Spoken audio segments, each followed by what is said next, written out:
One thing that is quite evident in our sector is that not only we get the graduates trained for the high in-demand programs, the majority of them stay in the sector too. How can a set of skills lead you down the path to success? That's what we're setting out to answer on the EdUp Canada podcast. I'm your host, Michael Sangster. Join me as we unpack how leaders around the world have taken training and skills and turned that into a lasting career. Now let's learn together.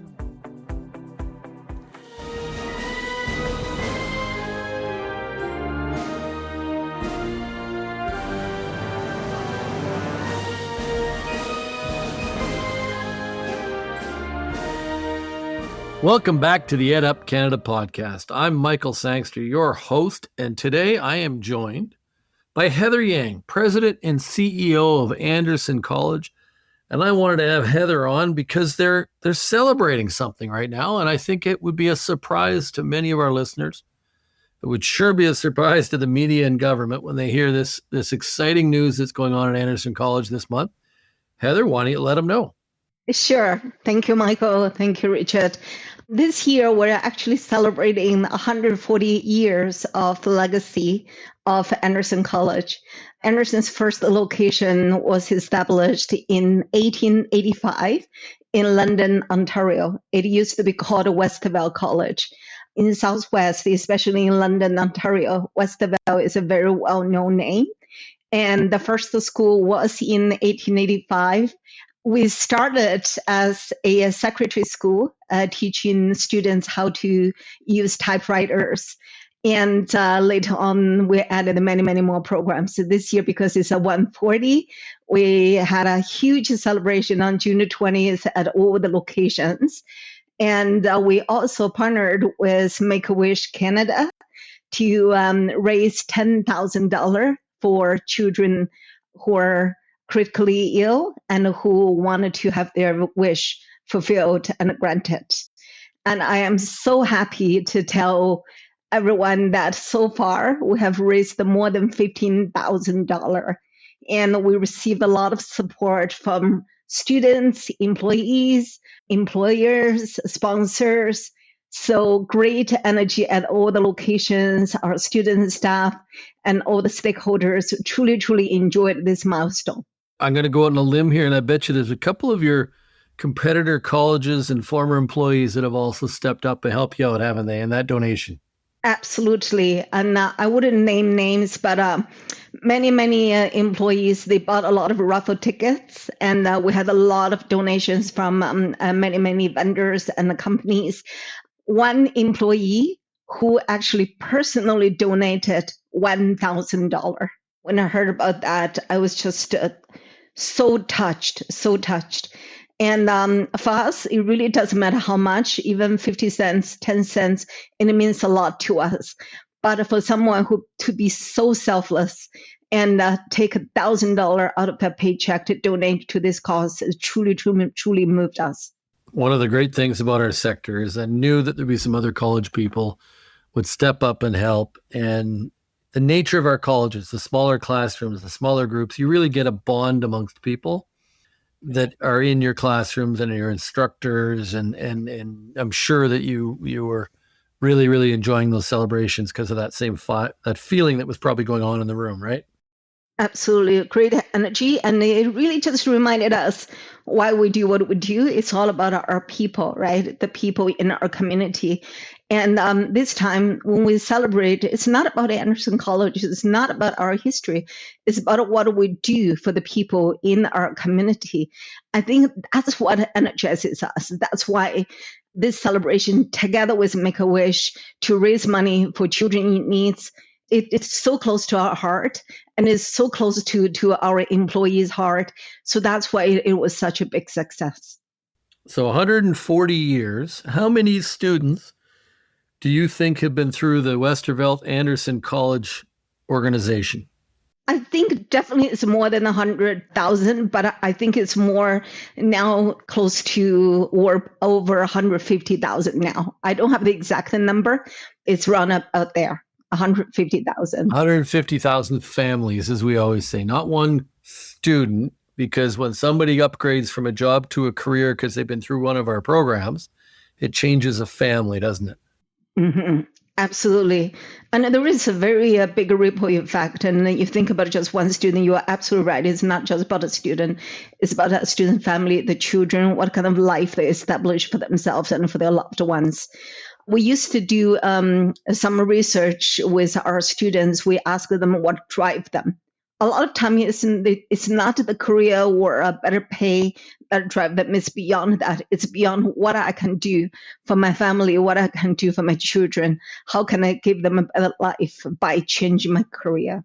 Yeah, so many of those great stories. And then you just have to sit back and reflect. I almost guarantee we've never spoken of it, but you've probably got an instructor who was a student, don't you? Absolutely. We have multiple instructors who are students. It's an incredible part of our sector is how many people come and give back later, right? Absolutely. And they make the best instructors too, because through the experience, they knew what our students needed. But more importantly, they knew what our students did not need. So tell me about an instructor in one of your colleges. What do they look like? What's their life experience? What's their age? Is there an average that you can give us a view of what an instructor would look like within an Anderson college? Sure. Usually they would be a person who has a lot of industry experience. And let's use the medical lab technician as an example. They must have worked in the sector for many years. They have not only the knowledge, but also have the hands-on experience. They must have worked in the company as a medical lab technician for many, many years as well. But they also must have experience to teach. So their daily life would be like they would start a class, prepare the class, and then during the class, they would go over the material, go over the hands-on training in the lab, in one of our labs. And then so our students can get a lot of practice. And then they would work with smaller class size, usually less than 20 students in their class. And then make sure that every single person, when they do it hands-on, they would be monitored, they would be guided and mentored. And then there is a lot of learning during those hands-on components. And of course, they would be available to answer questions. They would be our students' life coach, their mentors, not just for the theory, but also how to be a better employee, how to be job ready by the time you graduate, and how to treat the classroom not as a classroom, but as the workplace. Don't be late, be punctual, submit your assignments timely, do not have bad attitude, because you should not treat yourself as a student, you should treat yourself as an employee. So all of those life skills our instructors are also sharing with our students on top of the knowledge, the theory, and the hands-on. My favorite myth about the career college sector, and I mean, it's not a myth, but a fact, is we take attendance. Mm-hmm. Yes, we face heavy. I don't use the word private career colleges. I use the word regulated career colleges because we're heavily regulated, and we don't fight that. We look for clarity for government. We look for consistency in the regulations, but we don't fight the fact that we're regulated in the province. So one of those things is that students' attendance must be taken, and they must keep up a certain level, don't they? And they must. Yeah, they have to study according to the active participation policy, and they must be a full-time student. And if they cannot make it on any day, they must let us know in advance, in which case we'll mark them as absent. And then when they're absent, our instructors would work with the students to see what we can do to support them to make up for what they have missed. And same thing goes. So if we were to look at a PSW program, you have a few of different programs that you offer. But I believe in both of them, there's a 400-hour practical placement. And there is sign-off for every hour by someone in the institution that has either gone through one of our programs or has graduated or is a nurse that ensures that the work gets done, that people show up, and that someone is suitable for a role like a personal support worker in Ontario. Correct. So when they're going to their placement in a long-term care home, nursing home, they would have a supervisor over there to not just support them on their learning, but also supervise on their attendance and the progress. And all of those are actually documented in the PSW skill book. And that's actually been a unique challenge for our sector lately, is finding enough placements that have the time to do the training, although they all want the workers when they graduate, the students. But it has been a challenge, hasn't it? Yeah, it has. I always call it a chicken egg situation. You want the eggs, you have to have the chicken.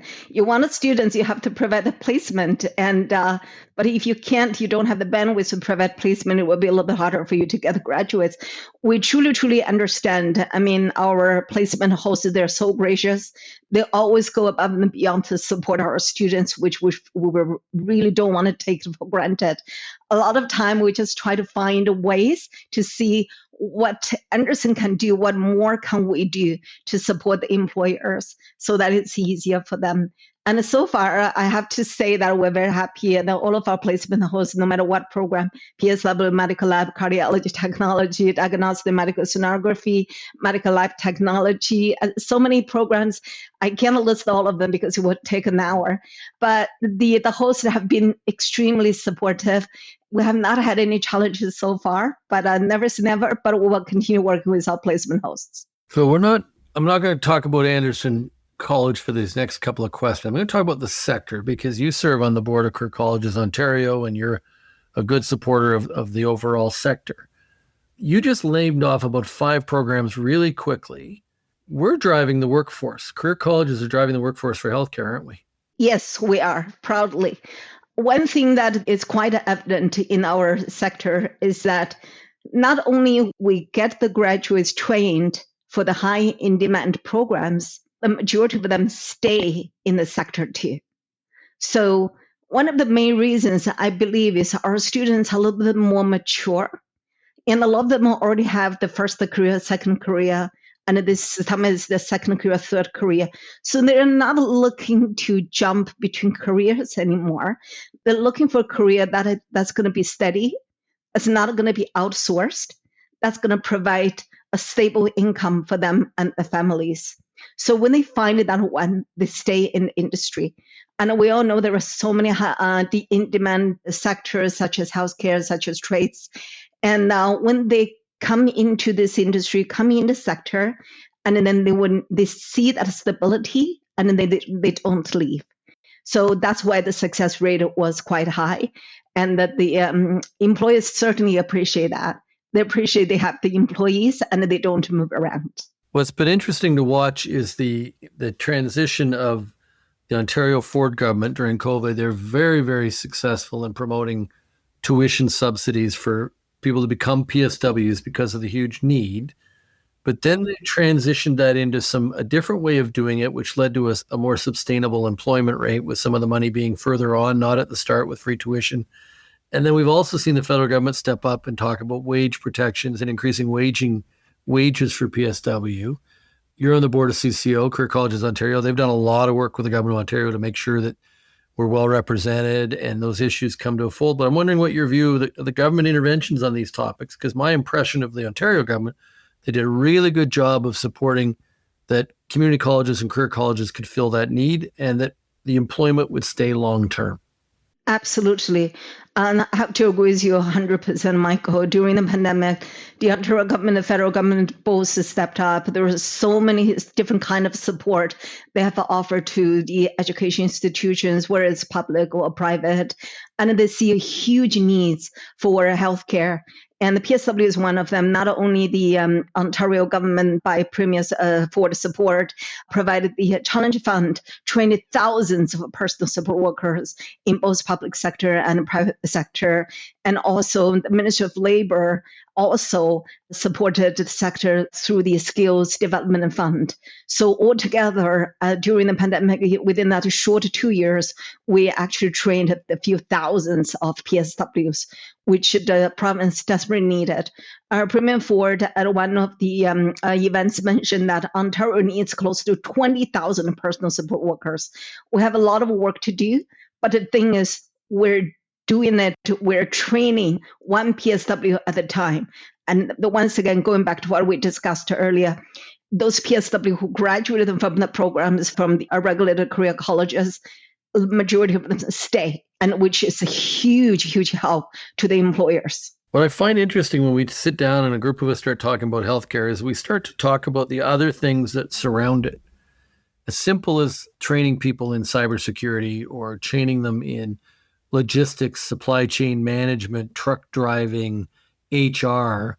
we talk about the healthcare system. It has a whole bunch of pain points that our members, alongside colleges and universities, ensure that the workforce is trained and ready to go. I just wondering what your thoughts are around that, this whole ecosystem of roles, because you've got a lot of different things that others don't have.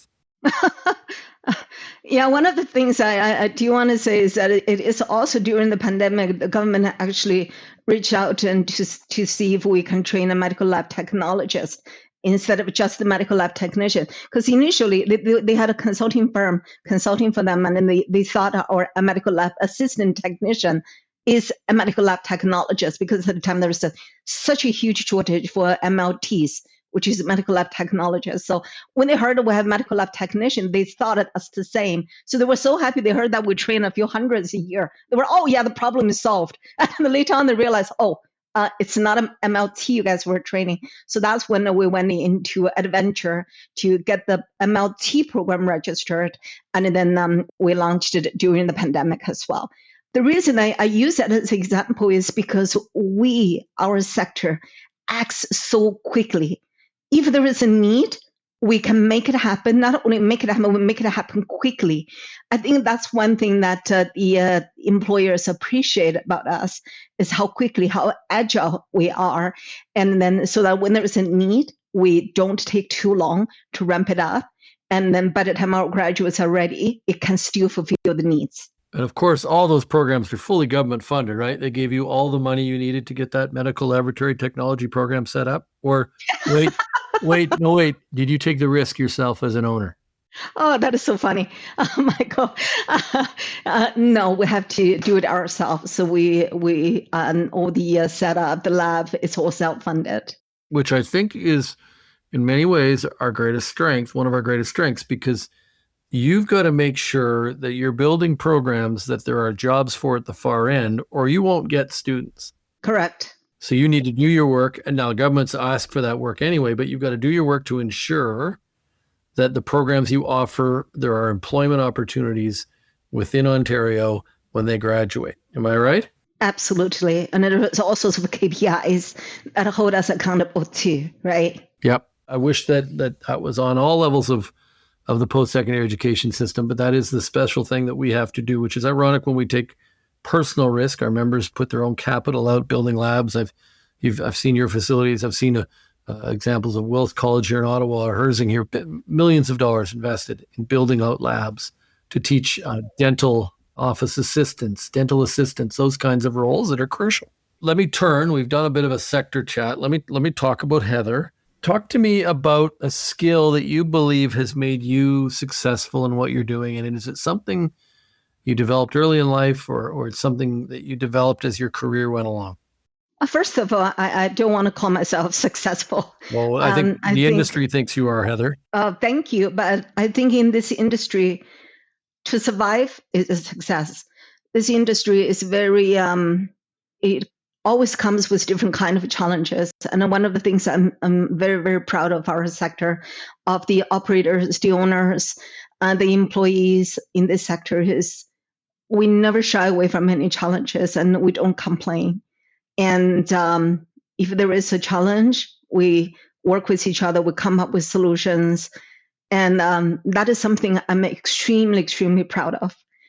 Regarding my style, I would say one skill I would have, I do have, is to look at any situation from another person's perspective. Think about not what I want, what Anderson wants. Think about what that person wants, be it a student, employer, employee, a fellow college who is a competition. And I always think about what they want, what they need. And then by doing that, it make my job much easier. That's an interesting reaction. I don't think I've had anybody answer that. I think it's a great answer. And it's one that I see college owners, some of the best I've seen, kind of saunter into the back of the room and do not the same, but watch a class, watch what's going on, see it from the student's perspective to get a feel for how we're delivering. Before I get to the other question we ask everybody, I'm interested, how have you found the transition? We didn't have a choice to move to online learning. COVID made it happen. How have you found that transition, and how have you managed educating students in a different platform that has continued since? That's a great question, Michael. Let me tell you how quickly we did it. So at the time, we had a few thousand students, and we thought it's going to take us a few weeks to make it happen. We get it done in a week. Everybody at the school stepped up. Our employees, we stepped up. We used the most straightforward way. We used the common sense. We turned our students from in-class to teams. And because the teams are already readily available in our system, so we made it happen in a week. As far as the transition, of course, everybody had the challenges at the beginning, including both to our students and to our instructors. Our dear instructors, they work so hard, even in class. That's already very challenging. And then now move the entire class online. They have to worry about technical support. They have to worry about mute, unmute. They have to worry about attendance and communicating with students, and also at the same time worrying about how our students feel on top of the COVID challenges. So we truly witnessed how everybody stepped up. And so in that week, we had to touch base every single day with every single campus, with every single team, just to make sure that they have everything they needed. And then by the end of the week, everybody's ready to go. There are minimum glitches. But simultaneously, I also want to say that our students, they are so understanding. I feel like in crisis, everybody start to bond together. And then you see, like we become just the human beings. It's not about the school, not about a program. It's about, in this crisis, how can we support each other? I was extremely inspiring. I mean, everything else is just details. If we're willing to support each other, everything else becomes really, really easy. What I found interesting too, from learning from and listening to colleges, we can all complain, but the regulators really stepped up and were creative during COVID too, weren't they? Mm-hmm. They communicated well. They helped us get through the battle. They did. The inspectors, the superintendent, the ministers, they are so understanding as well. I mean, they did not use rules on the paper to try to make it difficult for us. And instead, they went the other way. They put the student at the forefront of the crisis. I agree. What can we do to support the students? Once again, it's not about Anderson, right? It's not about us. It's about students. And on that, we and the ministry are exactly on the same page. So talk to me about a mentor. And I asked this question on purpose because the small class sizes, the way we teach, we're really mentoring these students while teaching them. But I'm interested in Heather's story about a mentor that changed your life and whether or not that individual knows they were a mentor to you. I thought about this question. It would be impossible for me to say one person. I feel like the way a person grows and then they develop their style is a lifelong development. It started with childhood. For example, I learned from my dad how to be calm in crisis. I learned from my mother, never give up. Like she would never give up. And she was so stubborn. And so am I. And I learned from my son, from a child's perspective. I learned from a lot of my colleagues. And I think if they listen to this podcast, they know what I'm talking about. They know who I'm talking about. I learned from them on how to treat every single employee at Anderson as equally important. Nobody is more important than another person. Because she was the one who asked the team, who is the most important person at Anderson College? And different answers, of course, but the right answer is everybody. Every employee, every student.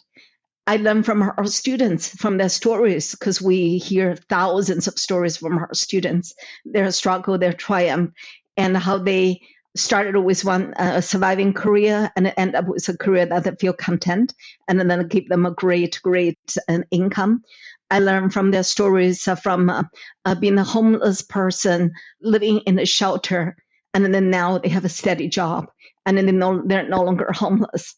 I learned from people who are a victim of domestic violence, but how they came out of it. And then today they're in a secure environment, no longer need to worry about that, and with the right career.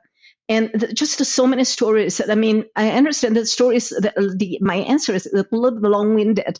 The point I'm trying to make is every single person I interact with, they can teach me something. So I look at every single person surrounding me, including you, Michael, including Richard. Everybody I interact with, I can learn from them. So I would say I don't have just one mentor. I have hundreds, thousands of mentors in my life. I think that's an incredible story. I could hear you choking up a little bit explaining it too, because it reminds me of the old analogy of just be nice to someone you don't know what's going on in their world today. And you could be the one who lifts someone up. And we have so many of those students that we have no clue what they're going through in their life, but they have taken the courage. I have the pleasure. One of my favorite things to do is to go to grads. I took this job because I went to a grad and I saw it, experienced it. And it's become, your sector has become a passion of mine. It's my sector now, because you go to a grad and you see that moment and you see 20 family members cheering someone on, and you know they have lifted a family up. They've lifted an individual up. They've changed a life. And you can't not be emotional about something like that. So thank you for sharing it the way you did. That was different. So anything else that you would like to say? I'm going to finish off congratulating Anderson College again for 140 years. It's incredible. 150,000 students. So you can imagine it's probably affected 1 million lives. And it's an incredible story. So is there anything else that you'd like to leave on to mention about the sector or Anderson College that before we sign off? I just want to thank you, Michael and Richard, for giving me a chance to share all of this with you. But I truly want to thank our sector and every single person in our sector. And our sector is actually quite humble. We're not very loud. We're not out there telling our stories as much as we should. Maybe we should do more of that. But I really want to thank everyone in our sector, including the instructors, the employees, my fellow colleagues in other colleges. In crisis, we come together and then we deal with the crisis together. Time and time again, it worked and it will continue to work. We have been around for 140 years, and the Willis College is older, a few years older. We have been around in 140 years, and we're going to be here for another 140 years. The reason it is we're always going to be here to support the needs. It's not about us, it's about what the community needs. So that's the reason we're here, and we'll continue challenging ourselves to step up, to do more for the people in our communities, and for the students who are in need of a career upgrade, for the employers who need more employees quickly. And that's what we will continue doing. That's all I want to say to wrap up, Michael. What a fantastic message. And you've weaved something else in that says a lot about you today. You've identified twice Richard, who's our producer on these episodes, but is always in the background. And you have mentioned him and highlighted that he's involved in this as well. And I applaud you for that, because it speaks to your personality of who you are. And I have heard from people in your organization up and down that they feel connected to you as a leader. So congratulations on 140 years. And thank you for your leadership, not only in this sector and at your college, but also on the Career Colleges Ontario board. You do make a difference, Heather, every day. And I really appreciate you kind of opening up and sharing a very personal message on a couple of the topics today. So with that, we'll sign off for this week's edition of the EdUp Canada podcast, and we look forward to being back on the air with you all next Wednesday. Thanks for listening. Thanks for listening to another episode of the EdUp Canada podcast. We release new episodes regularly, so make sure you hit that subscribe button so you know when they are officially out. If you love this episode, please leave a 4 or 5-star review wherever you listen to your podcasts, so that others can also discover how a set of skills can lead to success. Thanks for learning with us.